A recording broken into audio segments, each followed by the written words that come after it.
Hey guys, I was playing with my keyboard earlier and I came across this one thing, this one instrument, and on one of the drums sound. It's a castanet, but what I did is I'm using the pitch bend up at maximum, almost maximum, and the velocity pitch bend, and I imitated something, and I want to see if you guys can figure out what it is. I know what it is, but I want to see if you guys know.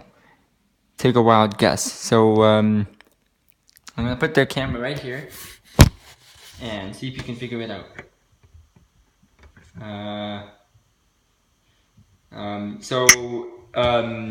See if you can take a wild guess. Here we go.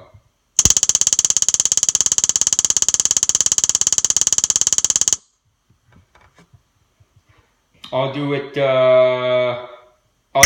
one more time.